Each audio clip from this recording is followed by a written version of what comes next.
This is all levels of SBO, but this is weak, so we gonna change it to this. Now we are talking, what troops can beat this?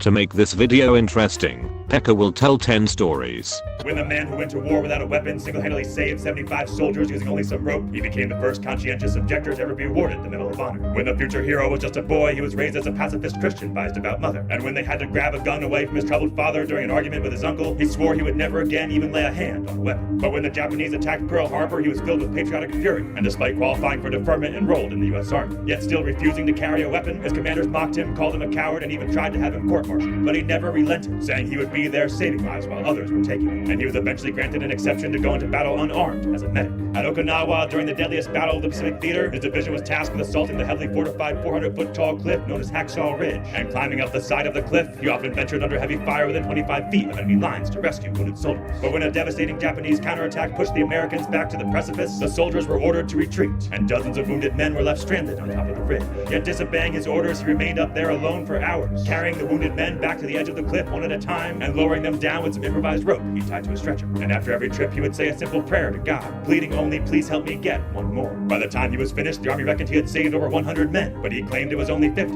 and so the official report went out with a compromise of 75. But only days after this incredible feat of heroism, he was struck by 17 shards of shrapnel from a grenade. And not wanting to call a fellow medic into danger, he dressed his own wounds and waited for over 5 hours for aid. When he was finally found and carried away on a stretcher, he spotted a more wounded man and rolled off, insisting that they be saved first. While left behind, he was struck in the arm by a Japanese sniper, and despite suffering an excruciating compound fracture, found a rifle stock to it as a splint and crawled the entire way back to safety. By the time he returned, he'd been gone so long his death had been reported in his local newspaper, and he had to write to his mother to assure her he was all right. When you're the greatest war hero to never wound a soul, they don't just call you the man who went to war without a weapon. They call you Desmond Doss.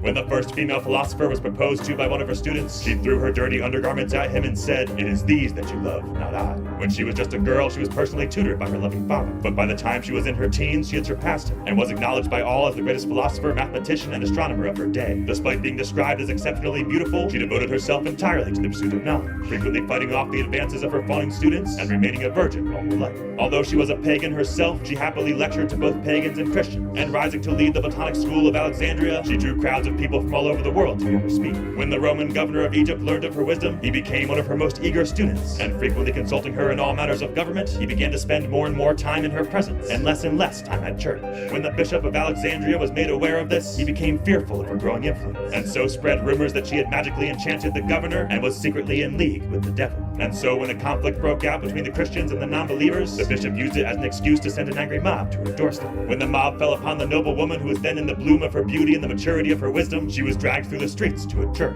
where she was accused of witchcraft and torn to pieces. Following her passing, the Platonic school was forcibly driven out of Egypt, and the long line of Greco-Roman philosophers was forever broken. When you're the last pagan teacher and the first Christian witch, they don't just call you the first female philosopher, they call you Hypatia.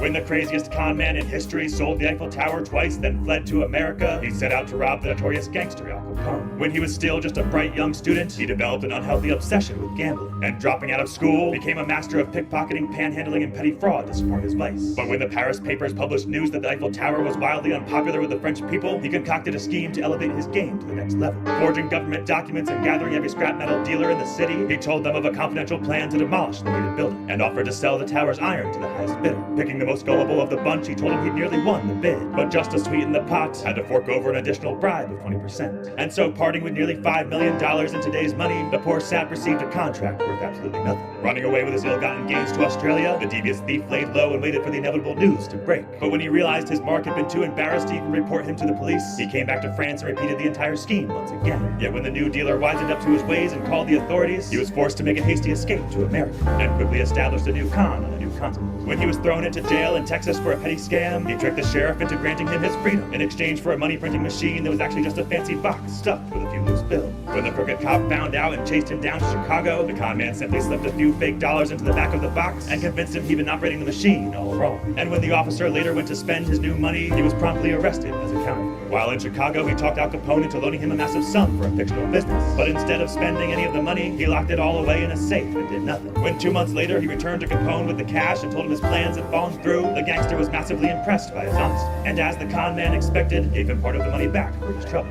But before he could be uncovered by Capone, he was turned into the authorities by his longtime mistress, behind whose back he'd been having frequent affairs. And when the police found a key on him that opened a locker in the Times Square subway station containing an enormous amount of counterfeit cash, they realized he'd been at the head of a massive money printing operation worth $1.5 million a month in today's money. And despite escaping down the side of a building with some improvised rope the day before his trial, he was recaptured 3 weeks later and spent the rest of his life in Alcatraz prison. When you're the craziest con man to ever cross 2 continents, they don't just call you the man who sold the Eiffel Tower twice. They call you Victor Lustig. When the man who moved a mountain watched helplessly as the love of his life passed away in his arms, he swore that no one would ever again suffer her same fate. Growing up in the lowest caste in rural India, he toiled tirelessly in the fields to provide for his family, earning only $1 a day for his backbreaking labor. But when his wife walked one day to bring lunch to her hardworking husband, she climbed the steep, narrow path of a rocky ridge and tragically fell from a loose stone. And with the rural village cut off from the next town by that very ridge, the nearest hospital was over 50 miles away. And so by the time her husband rushed to her rescue, it was too late, and he and their small children were left without a loving mother. Overcome by grief, he picked up a hammer and a chisel and began to hack away at the gated ridge, intent on carving a safe path that would connect directly to the nearby town. When he first picked up the hammer, the other villagers thought he'd gone mad, but he said people called me a lunatic for not just steal my resolve. And after waking up at dawn each day to work the fields to feed his children, he spent every other waking hour with his hammer in his hand. After a couple of years, the same villagers who mocked him began to bring him food. A few years later, and they pitched in for new tools. And after 22 years of hammering away at the mountain every day, he carved a 360-foot long, 25-foot deep, and 30-foot wide road through the solid rock, shortening the distance to the nearest hospital by 30 miles. After he passed, he was given a state funeral, became a national hero of India, and had a paved government road built through his path. When you have a will of steel that can slice through stone, they don't just call you the man who moved a mountain, they call you Dashrath Manji. When the first black saint was attacked by a group of robbers while praying in a monastery, he tied 4 of them together, dragged them into the main hall, and forced them to become monks themselves. When the enormous man of immense physical strength was just a child, he was enslaved by a local official in Egypt. But suspected of theft, he was thrown out of the house and left to fend for himself in the streets. Turning to a life of crime, he fell in with a notorious band of thieves, and proving exceptionally useful in a fight, was quickly made the leader of the 75 men. When he once went to rob a house in the middle of the night, he swam across the crocodile-infested waters of the Nile River while holding a sword in between his teeth. But when the homeowner's dog alerted the man to his presence, he was hunted down by the local authorities and forced to hide in a monastery to escape. When the monks found him, he was so impressed by their kindness they became a brother himself, and it said that so sudden a conversion from vice to virtue was never before witnessed. Walking 20 miles a day while fasting in the hot sun to bring water to his elderly brethren, he became known as one of the Desert Fathers, some of the most important figures in the early church. And it said that his dedication to defeating demons was so great, he would even sleep standing up without closing his eyes. Rising to lead dozens of men, he told his followers, "You fast, but Satan does not eat. You labor tirelessly, but Satan never sleeps. The only dimension in which you can outperform Satan is humility, for Satan has none." When he turned 75, a second group of robbers advanced upon his monastery, this time in unbeatable numbers. But ordering the other monks to flee, he stayed behind, saying he wished to fulfill the Lord's teaching that those who live by the sword shall perish by it. When you're the mightiest monk to go from mayhem to martyr, they don't just call you the first black saint, they call you Saint Moses of Ethiopia. When the deadliest Viking shield maiden was captured and thrown in a brothel, she snuck out disguised as a man, joined forces with the mighty warrior Ragnar Lothbrok, and fought in the front lines against her captors, saying she preferred death to dishonor. During the battle, she surpassed all with her bravery, and the Vikings marveled to see the small woman with her flowing hair leading the way. When she returned home, she set a bear and a great hound outside the entrance to protect her from any further unwanted intrusions. But the love-stricken Ragnar inquired far and wide where he could find her, and when he finally came to her home and slew the beast with his bare hands, the shield maiden deemed him worthy and accepted his proposal. But after she bore him 3 children, Ragnar left her for the Princess of Sweden, and our heartbroken heroine was remarried to a wealthy lord. When King Ragnar was in Denmark, he was deposed in a civil war, and with all hope lost and nowhere else to turn, he sent a message to his former flame. And just when the last remnant of his army was under attack and about to flee, the shield maiden appeared on the horizon at the head of 120 ships, and sallying forth into the battle, she led her men against the enemy's rear and utterly routed the larger army. But after the battle, rather than take back the man who left her, the shield maiden decided she was through with all men. And so when she returned home, she slew her second husband and ruled the land all by herself. When you're the Viking vixen who went from victim to vengeance, they don't just call you the deadliest shield maiden, they call you the girl. When ancient Greece's craziest courtesan was placed on trial, she dropped her robes in front of the jury while her lawyer argued that she was too glorious to be guilty. And after a short deliberation, she was promptly acquitted. When the greatest sculptor in Athens offered her any one of his statues in exchange for her services, she asked him which of his works was the most valuable. When he refused to answer, she had her servant run in pretending his entire collection was on fire, then demanded the first one that he was to save. Attracting the richest men of the ancient world as her clients, she quickly became one of the wealthiest women in all of Greece. And so by the time Alexander the Great sacked the city of Thebes, she had amassed such a personal fortune that she offered to rebuild the walls with their own money, on the sole condition that they erect a plaque saying that what Alexander the Conqueror had destroyed, she, a humble courtesan, had rebuilt. When Greece's greatest artist saw her bathing in the ocean, he modeled a sculpture of the goddess Aphrodite off her figure, creating ancient Greece's first full-size statue depicting the female form in its natural beauty. And when he placed the sculpture in the temple of Knidos, a neighboring king offered to forgive all of the city's debts if they would simply let him bring the statue back to his palace. In fact, the figure was so entrancing that a man once snuck into the temple overnight to be alone with it. But when he was discovered the next morning still lying down beside the now stained statue, he was so overcome with embarrassment that he threw himself off a cliff into the sea. When you're the witty and wealthy woman who bewitched all of Greece, they don't just call you the craziest courtesan, they call you right.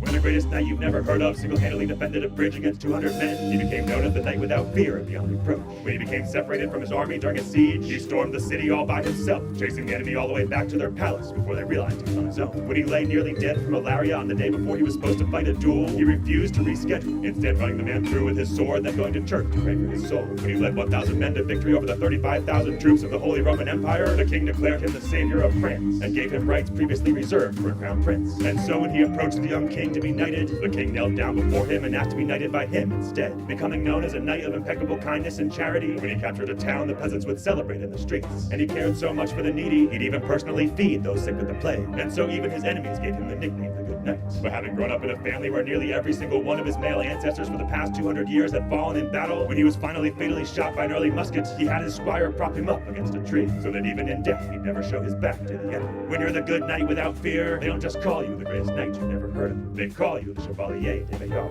When Hawaii's most powerful king was born during a storm, he was prophesied to become the slayer of many chiefs. And so he was raised in secret until the king pledged his safety and brought him to live at the royal court. Growing to be 7 feet tall with immense physical strength, when the old king passed, he was made the high priest of the god of war. But when he performed a forbidden sacrifice to increase his spiritual power, the new king rallied his troops against the upstart rival. And after many brutal battles, they found themselves locked in a stalemate until foreign ships arrived offshore. When an American vessel fired on hundreds of unarmed natives, his men retaliated by capturing a ship and slaying its crew. And when the only 2 survivors were brought before their leader, he promised them each many wives if they would teach him the secrets of their sails and cannons. Armed with the new weapons, he landed in Maui and defeated their general in single combat. But when he learned that a rival at home had invaded his kingdom, he returned and drove his enemies back to fields of lava, where they were engulfed by an erupting volcano. Now the undisputed master of the largest Hawaiian island, he set out to defeat the powerful king of Maui for good, a man who was said to live in a house made from the bones of enemy chiefs. But when the leaders of the other islands formed an alliance against him, he sailed out with 600 war canoes to meet them, and leading 16,000 men into battle, he backed his enemies up to a 1,000-foot cliff and drove them over the edge.